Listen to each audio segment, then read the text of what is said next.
Hi guys, welcome to free set coaching YouTube channel. Friends, ఈ వీడియోలో మనం ECET physics నుంచి అయితే కన్నా చెప్పుకుంటున్నాము. సో ఈ ఈసెట్ ఫిజిక్స్ నుంచి అయితే కన్నా మనం ఆల్మోస్ట్ ఆల్ చాప్టర్స్ అయితే కన్నా అన్ని చాప్టర్స్ కవర్ చేసాము. ఈ చాప్టర్ అనేది అయితే కన్నా మనకు లాస్ట్ చాప్టర్. ఈ చాప్టర్ ఏంటంటే మోడర్న్ ఫిజిక్స్. సో ఈ మోడర్న్ ఫిజిక్స్ నుంచి అయితే కన్నా మనకు ఇది ఇంట్రడక్షన్ వీడియో, ఫస్ట్ వీడియో ఇది. సో మనకు ఈ చాప్టర్ నుంచి ఎవ్రీ ఇయర్ అయితే కన్నా 2 మార్క్స్ అయితే కన్నా ఈసెట్లో రావడం జరుగుతాయి కాబట్టి సో మనకు ఇది చాలా సింపుల్గా మీకు అర్థమయ్యే విధంగా నేనైతే చెప్తాను. సో మీరు ఈ వీడియోని అయితే కన్నా ఫస్ట్ నుంచి లాస్ట్ వరకు అయితే చూసి 2 మార్క్స్ అయితే కన్నా ఎలా వస్తాయో అలా అయితే కన్నా మీరు అయితే కన్నా ఈజీగా 2 అయితే కన్నా తెచ్చుకోవచ్చు. సో మీరు ఈ కాన్సెప్ట్ అయితే కన్నా నేను ఫస్ట్ సింపుల్గా అయితే మీకు ఎక్స్ప్లెయిన్ చేస్తాను. అలాగే వాటి మీద మీకు మనం ప్రాబ్లమ్స్ ఇచ్చినప్పుడు ఎలా సాల్వ్ చేయాలో కూడా చూద్దాం గైస్. సో ఇప్పుడు మనం ఫస్ట్ కాన్సెప్ట్ చూసుకున్నట్లయితే కన్నా photo electric effect. So first concept ఏంది? Photo electric effect. దీని గురించి అయితే మనం ఫస్ట్ ఎక్స్ప్లెనేషన్ చెప్పుకుందాము. అలాగే ఈ ఫోటో ఎలక్ట్రిక్ యొక్క ఎఫెక్ట్ యొక్క లాస్ చూద్దాం. అలాగే వీటి అప్లికేషన్స్ కూడా చూద్దాం. సో వీటన్నిటి మీద అయితే కన్నా మనకు ఖచ్చితంగా అయితే కన్నా మార్క్స్ అయితే ఉంటాయి కాబట్టి మనం ఈ టాపిక్ అయితే కన్నా క్లియర్గా అయితే నేర్చుకుందాం గైస్. సో ఇప్పుడు మనకు ఫస్ట్ టాపిక్ చూసుకుంటే ఫస్ట్ ఏంది? ఫోటో ఎలక్ట్రిక్ ఎఫెక్ట్ అనేది ఏంది?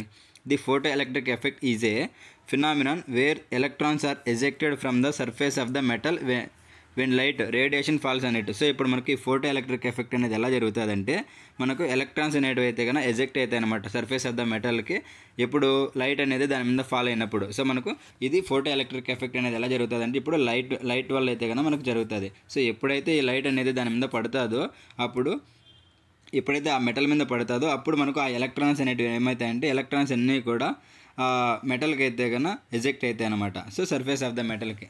సో అది మనకు ఈ కాన్సెప్ట్ ఫోటో ఎలక్ట్రిక్ ఎఫెక్ట్ అనేది దేని మీద జరుగుతుంది అంటే మనం గుర్తుపెట్టుకోవాల్సింది ఒక మెటల్కి అది ఎలక్ట్రాన్స్ అన్నీ ఎజెక్ట్ అవుతాయి లైట్ పడినప్పుడు అని అయితే మనం గుర్తుపెట్టుకోవాలి. సో ఇలా సింపుల్గా అయితే గుర్తుపెట్టుకోవచ్చు. సో డిస్కవర్డ్ బై దీన్ని ఎవరు కనుక్కున్నారంటే హెన్రిచ్ హెడ్జ్ అయితే కానీ దీన్ని అయితే కనుక్కున్నాడు. అలాగే దీన్ని ఎవరు ఎక్స్ప్లెయిన్ చేశారంటే ఆల్బర్ట్ ఐన్స్టీన్. సో ఈ ఐన్స్టీన్ మనకు దీన్ని ఎక్స్ప్లెయిన్ చేశాడు ఫోటో ఎలక్ట్రిక్ ఎఫెక్ట్ని. సో దీనివల్ల మనకి ఏమొచ్చింది? ఈయనకి ఆల్బర్ట్ ఐన్స్టీన్కి ఈ own Nobel prize for it. So ఇతనికి నోబెల్ ప్రైజ్ కూడా వచ్చింది. సో ఇదైతే కనుక మనకు ప్రాసెస్. సో ఈ ఐన్స్టీన్స్ ఎక్స్ప్లెనేషన్ ఫస్ట్ ఏం చెప్పాడంటే చూసుకున్నాను. సో ఈ ఐన్స్టీన్స్ అనేవాడు ఏం ఎక్స్ప్లెయిన్ చేశాడంటే light is made of small packets called photons. So ఈ లైట్ అనేది దేంతో మేడ్ అవుతుంది అంటే ఫోటాన్స్ ద్వారా అయితే మేల్ అవుతుంది.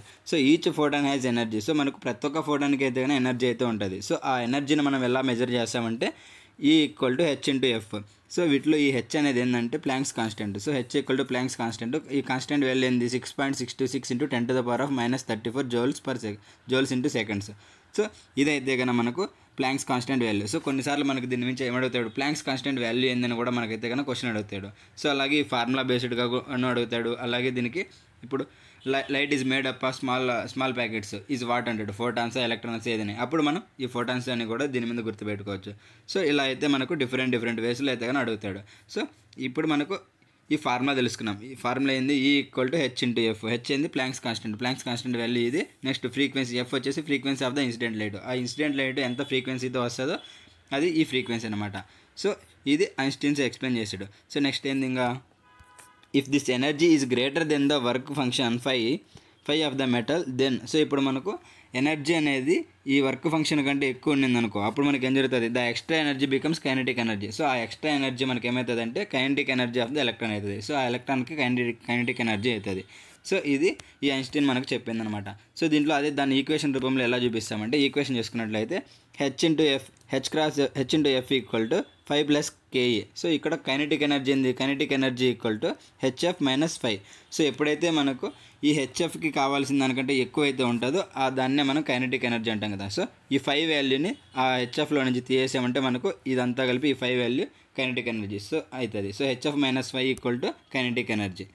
సో ఇది టోటల్ ఎనర్జీ, ఇది work function. So 5 = work function. So హెచ్ఎఫ్లో నుంచి ఈ వర్క్ ఫంక్షన్ని మనం రిమూవ్ చేసినామంటే మనకు వచ్చేదే కైనెటిక్ ఎనర్జీ అని అయితే మనం గుర్తుపెట్టుకోవాలి గైస్. సో దీనికి అందరికీ ఈక్వేషన్ ఏంటంటే HF = 5 + KE. KE కావాలంటే HF - 5 చేస్తే మనకు వర్క్ ఫంక్షన్ కైనెటిక్ ఎనర్జీ వస్తుంది. సో ఇప్పుడు మనం లాస్ ఆఫ్ ఫోటో ఎలక్ట్రిక్ గురించి అయితే చూద్దాం. సో లాస్ ఆఫ్ ఫోటో ఎలక్ట్రిక్లో చూసుకున్నట్లయితే మనకు ఏ లాస్ ఉన్నాయంటే first no emission if light frequency is less than threshold frequency.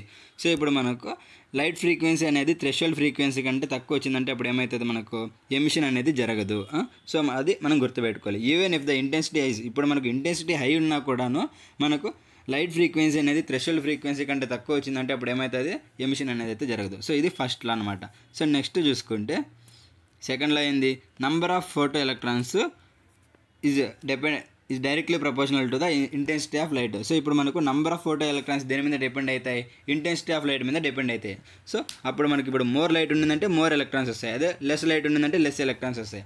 So అదే ఇక్కడ చెప్తున్నాడు, number of photo electrons is directly proportional to intensity of light. So intensity of light మీద అయితే కనుక మనకు నంబర్ ఆఫ్ ఫోటో ఎలక్ట్రాన్స్ అనేది అయితే depend అయి ఉంటాయి.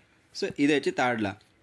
నెక్స్ట్ చూసుకుంటే kinetic energy is directly proportional to frequency. So ఈ కైనెటిక్ ఎనర్జీ దేని మీద డిపెండ్ అయ్యింటుంది అంటే ఈ ఫ్రీక్వెన్సీ మీద అయితే డిపెండ్ అయ్యింటుంది. ఇప్పుడు మనకు హయ్యర్ ఫ్రీక్వెన్సీ ఇచ్చామంటే ఫాస్టర్ ఎలక్ట్రాన్స్ అయితే జరుగుతాయి. సో ఇదైతే కనుక next kinetic energy directly proportional to ఫ్రీక్వెన్సీకి. Next photo electric emission is instantaneous. So మనకు ఫోటో ఎలక్ట్రిక్ ఎమిషన్ అనేది ఇన్స్టాంటేనియస్లో జరుగుతుంది, నో టైం డిలే అనేది ఉండదు. సో దీనికి మనకు టైం డిలే అయితే ఉండదు కాబట్టి ఫోటో ఎలక్ట్రిక్ ఎమిషన్ అనేది ఇన్స్టాంట్గా అయితే జరుగుతుంది. సో ఇవైతే కనుక మనకు laws of photo electric effect. So ఈ 4 లాస్ అయితే కనుక మనం గుర్తుపెట్టుకోవాలి గైస్. సో నెక్స్ట్ చూసుకుంటే applications of photo electric effect. So applications ఏమున్నాయి ఈ ఫోటో ఎలక్ట్రిక్ ఎఫెక్ట్ వల్ల అయితే చూద్దాం. ఇవి ఎక్కడెక్కడ వాడతామంటే first used in photo electric సెల్లో అయితే కనుక మనం దీన్ని అయితే వాడదాం. ఫోటో ఎలక్ట్రిక్ సెల్ అంటే ఏంది, ఆ device that converts light energy into electrical current. ఏదైతే మనకు లైట్ ఎనర్జీ నుంచి ఎలక్ట్రికల్ కరెంట్కి అయితే కన్వర్ట్ చేస్తుందో అక్కడల్లా మనం అయితే కనుక వాడతాము. సో అదే మనకు ఫోటో సెల్ అంటాం. సో మనకు దీని నుంచి మనం ఏం గుర్తుపెట్టుకోవాలి, ఫోటో సెల్ అంటే ఏంది అని అడిగినప్పుడు కూడా మనం ఇదైతే గుర్తుపెట్టుకోవాలి, the device which converts light energy into electrical current. So దాన్నే మనము ఫోటో సెల్ అంటాము లేదా ఫోటో ఎలక్ట్రిక్ సెల్ అని కూడా అంటాం. సో మీరు ఈ పాయింట్ అయితే గుర్తుపెట్టుకోండి. సో ఇప్పుడు మనం దీన్ని యూజెస్ చూసుకుంటే ఎక్కడ యూజ్ చేస్తామంటే ఎక్కడ వాడతాము first. So used in automatic street lights, solar panels, TV remote sensors, అలాగే సేఫ్టీ సెన్సార్స్. ఎగ్జాంపుల్గా ఇక్కడ ఎలివేటర్స్లో వీటన్నిటిలో అయితే కనుక మనం అయితే దీన్ని అయితే యూజ్ చేస్తాము. ఆటోమేటిక్ స్ట్రీట్ లైట్స్లోను, సోలార్ ప్యానెల్స్లోను, టీవీ రిమోట్ సెన్సార్స్లోను, సేఫ్టీ సెన్సార్స్ లైక్ ఎలివేటర్స్లో వీటిలో అన్నిటిలో అయితే వాడతాం. సో ఈ ఫోటో ఎలక్ట్రిక్ అనేది అయితే ఇక్కడంతా వాడతాం. సో ఇప్పుడు మనం దీన్ని మీరు గుర్తుపెట్టుకోవాలంటే షార్ట్ టిప్ చూసుకున్నట్లయితే ఏంటంటే photo electric effect equal to light in electron out. So మనకు ఎప్పుడైతే లైట్ అనేది దాని మీద పడిందంటే ఎలక్ట్రాన్స్ అనేవి అయితే వెళ్తాయని మీరైతే గుర్తుపెట్టుకోవాలి. సో ఇదే మనకు ఫోటో ఎలక్ట్రిక్ ఎఫెక్ట్.